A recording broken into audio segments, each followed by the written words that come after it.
Imagine a chess game with not one, but two shocking ideas that only a genius could find. A game where your opponent gets a slight advantage right after the opening and is slowly increasing the pressure. It seems the only thing you can do is to defend passively, hoping for a draw. But suddenly you find a fantastic counter-attacking idea, a shocking move that completely turns the tables. However, your opponent wants to punish you for such boldness and launches a devastating attack against your king. Your position looks hopeless, but then you find another incredible move, this time defensive, which ruins your opponent's plans and leads to a brilliant victory. One of the most creative players in chess history, Larson, did all this in today's game against Mark Taimanov. So let's dive in and see if you can find Larson's surprising moves too. Taimanov starts with d4 and Larsen plays the Nimzo-Indian defense, c4, e6, knight c3, bishop b4. Taimanov goes for the classical variation, queen c2, taking the e4 square under control, preparing the advance of the e-pawn and defending the knight. If black captures on c3 later in the game, instead of recapturing with the pawn, which will damage his pawn structure, white will get a chance to recapture with the queen, keeping his pawn structure intact. Larsen immediately attacks the center, c5, threatening to capture on d4 and also opening his queen's diagonal. As the pawn is under attack, Taimanov captures on c5, also opening the d-file for his major pieces to put pressure on the backward d-pawn. The c5 pawn is doomed anyways, so Larsen isn't in a hurry to capture it. Instead, he castles kingside. Taimanov develops the bishop. Now he's ready to invade d6 with a tempo, defending the pawn. That's why this time Larsen captures on c5. Both sides develop the knights and e3, opening the bishop's diagonal. And Larsen strikes in the center, also solving the problem of his backward d-pawn. a3, taking the b4 square under control and preventing the possible invasion of the knight, and Larsen invades a5, queen a5, pinning the knight. So, of course, white cannot play b4 right away with a fork. That would be a terrible blunder because the a-pawn is pinned, so black can simply capture on b4 and after a takes b, capture the rook, winning the exchange. So, instead of b4 right away, Taimanov first develops the rook and moves it away from a1. Now the a-pawn isn't pinned anymore and white is ready to play b4 with a fork, winning a piece. That's why Larsen moves the bishop back to e7. Now b4 doesn't make any sense because black would simply capture on a3. If white captures on d5, which looks like the natural move, then black simply captures on d5, attacking the bishop and putting more pressure on the pinned knight. Black is ready to play bishop f6, attacking the knight for the third time. For this reason, Taimanov doesn't capture on d5. Instead, he simply develops his bishop. And now that white has spent a tempo to develop his bishop, Larsen captures on c4, vacating the d5 square for his knight. And white has to spend one more tempo, so he has to move the already developed bishop to get his pawn back. And Larsen invades d5, attacking the knight and putting pressure on the pinned knight. If white ignores all this and simply castles, then black can either capture on f4, getting the advantage of two bishops and creating doubled pawns in white's position after he captures on f4. Or even stronger, he can simply capture on c3 and after the exchanges, he can play bishop f6 with a tempo, activating his bishop and attacking the rook and also the pawn, so the rook must retreat to c2 to defend the pawn, after which black can play e5 with a tempo, opening his bishop's diagonal, and next move he will activate his second bishop again with a tempo and completely equalize. For this reason, instead of castling, Taimanov captures on d5. Of course, he exchanges the bishop for the knight, giving his opponent the advantage of two bishops. However, he has created a weakness, an isolated pawn on d5, and he immediately attacks it. Queen b3. The pawn is attacked twice, and it's defended only once, so white is ready to capture the pawn. What should black do? we have reached the first critical position. Of course, black cannot defend the pawn in the most natural way, bishop e6, because the bishop is tied to the defense of the b7 pawn. In this case, white will simply capture it.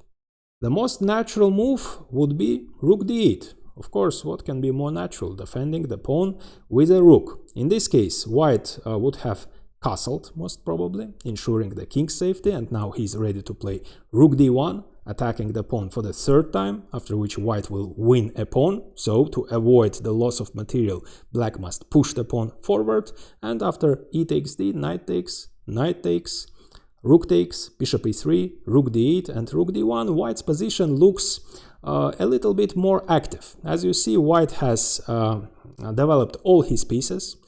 His knight is ready to jump on the central d5 square, while black, although he has the advantage of two bishops, he still hasn't developed his queenside, because he cannot do it right away, because the bishop is tied to the defense of the b7 pawn.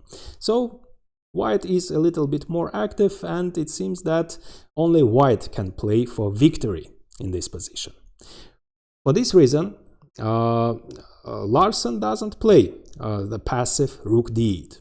Instead, he finds a surprising counter-attacking idea that confuses his opponent and turns the tables. And you can pause the video and try to find this fantastic idea too.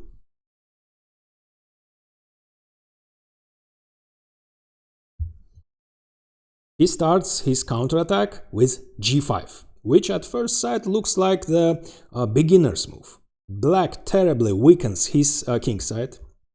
The dark squares are terribly weakened now. Besides that, the pawn is placed right under attack of two pieces, while it's defended only once.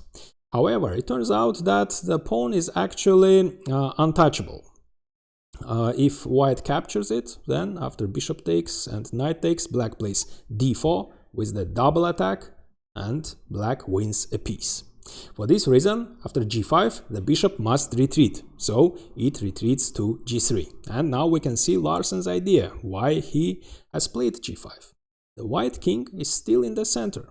White needs only one move to castle, but at the moment the king is still in the center. So black thinks about opening the center. That would be in his favor, of course. So he would love to play d4, but the knight controls this square, so the pawn moves further, g4, kicking out the knight of f3.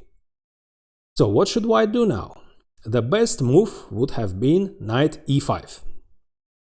And in this case, black could have, of course, now that the white knight doesn't control the d4 square, black could have pushed the pawn forward, which would have led to a very sharp tactical battle. After e takes d, knight takes d4, the queen is under attack and she can move to, let's say, c4, and a very sharp tactical battle would have begun. Or Larsen actually, after knight e5, Larsen actually wasn't going to play d4. He was planning to play bishop f6, attacking the knight for the second time, threatening to win a piece. And the knight cannot retreat. If it retreats, then d4 would follow with great effect, attacking the pinned knight. In order to save the piece, white must capture, but then the e-file opens. Black first would capture on d4 with a tempo, attacking the queen, and after she retreats, rook e8 check would have given black a big advantage, a winning position actually. For this reason, after bishop f6, the knight cannot retreat, so white must capture on c6, but in this case, after b takes c, black solves the problem of the b7 pawn. The pawn has moved to c6, so it isn't under attack anymore. Besides that, the d5 pawn is defended, and after white castles, black develops his second bishop. Of course, black still has problems. He has weakened kingside, he has a weak c6 pawn, but as a compensation he has two very strong bishops, the advantage of two bishops, and both of them are very active. So the position is more or less equal, and black also has his chances, so he isn't passive. Black can also play for a victory. So in our game, however, instead of the strongest knight e5, It's understandable that after this shocking move g5 and g4, Taimanov makes a mistake. It's understandable that this pawn push had a strong psychological effect on him. So, actually, he makes the most natural move. Instead of knight e5, as black's main idea is to push the pawn forward, he blockades the black pawn. He plays knight d4. However, this was a dubious decision, because Larsen exchanges, and after e takes d, it's true, his d pawn cannot move forward anymore, but the e file has opened. The white pawn from e3 has moved to d4. It's true, at the moment the bishop is closing the e file, and white needs only one move to castle kingside and solve all his problems, but Larsen prepared bishop g5, moving the bishop away from the e file with a tempo, attacking the rook. So what should white do? The best thing he could do is was simply to move the rook. Let's say after rook d1, it's true, black can play rook e1, rook e8 check, after which white loses the right to castle, and his rook is out of play, but black has only a slight advantage, because black also has his problems. His kingside is weakened, as you see, the d5 pawn is isolated and it's weak and it's under attack. So black has only a slight advantage. But it's understandable that Taimanov didn't want to play this position. He wanted to punish his opponent for this boldness, for g5, g4, for this terrible weakening of the kingside. So Taimanov decides to sacrifice the exchange in order to start a very strong attack on the black king, on the weakened kingside. So he castles kingside, ensuring his king's safety. And as you see, black has weakened in particular the dark squares. So Larson captures on c1, but now the dark squared bishop, which used to defend the dark squares, disappears, and these squares become catastrophically weakened. And the black queen is on the queen side, and the rook, the bishop, they are all far away from the king side. So Taimanov's attacking idea, Taimanov's sacrifice is, it looks justified. So d5 is still under attack, so Larsen defends it with bishop e6, leaving the b7 unguarded. So what should white do now? The best thing he could do was to capture on b7. But Taimanov didn't do it, because after queen b6, he would be forced to exchange the queens, because d4 is under attack, b2 is under attack, so the only thing white can do is to exchange the queens and transition to the endgame, where his opponent, black, is up the exchange. And for the exchange, white has only one pawn, which isn't sufficient, but white could have tried to hold this position and fight for a draw. But again, it's understandable that Taimanov didn't want to suffer and fight for a draw.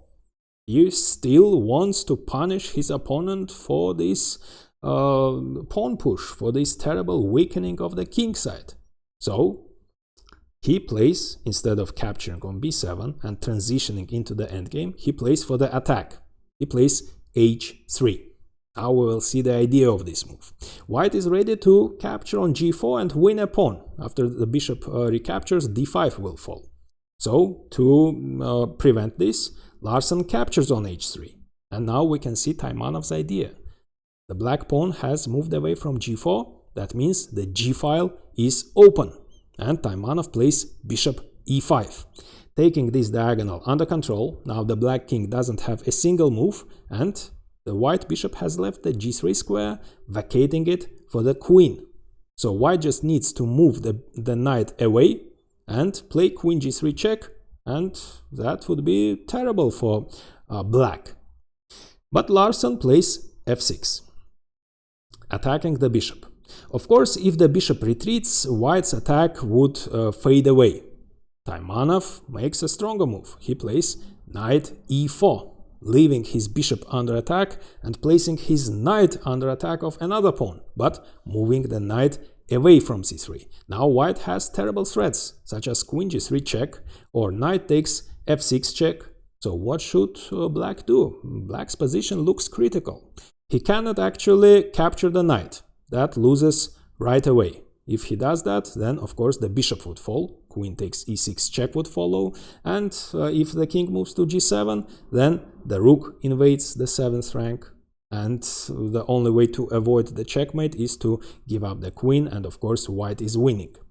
If instead of king g7 the king moves to h8, then of course bishop takes f6 check would follow, followed by queen takes f6 check, and rook c3, and rook c3, and there is no defense against rook g3 checkmate. The best thing black can do is again to give up the queen. And finally, if instead of king g7 or king h8 black plays rook f7, then again a beautiful checkmate would follow. After rook c7, white is ready to capture, and after black defends his rook, then queen g4 check would follow, king h8, then bishop takes f6 check, sacrificing the bishop in order to force the black rook to move away from the 7th rank, and queen g7 would be a checkmate. For this reason, after Taimanov's move knight e4, the knight is untouchable. So Larsen captures the bishop instead. But now we can see Taimanov's idea.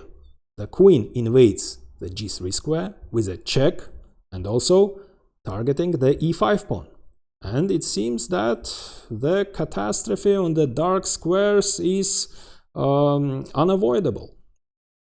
Black's position looks almost hopeless, but Larson had foreseen all this, and he prepared a fantastic defense. And you can pause the video and try to find it too. What to do? The black king has only 2 squares to move.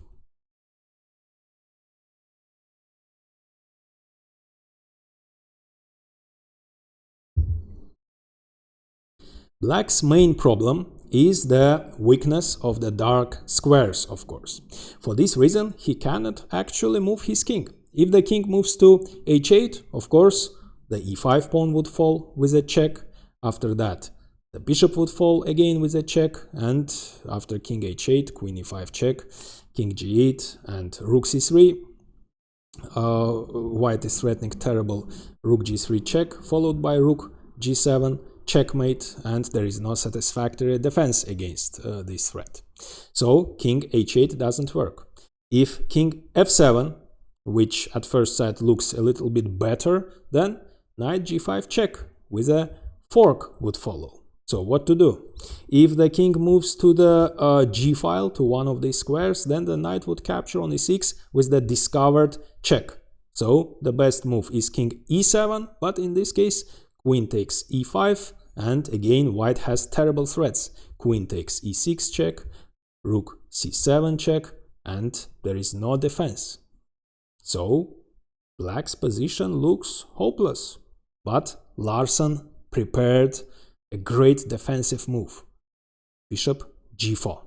The idea is to lure the white queen to the light square and break the communication between the enemy pieces. So what to do now? Well, white has no choice. He must capture the bishop. If he doesn't, and let's say captures on e5, then black would bring his queen into the defense. Queen a6, the queen defends the 6th rank, she controls the f6 square, preventing the possible checks. And no matter what white does, rook c7, threatening checkmate. So the queen will move to g6, defending against all this, against the checkmating threat. If the queen moves to g5 with a check again, the queen would defend. And finally, if the white queen captures on d5 with a check, again, queen e6, queen g5, queen g6, and white's attack fades away.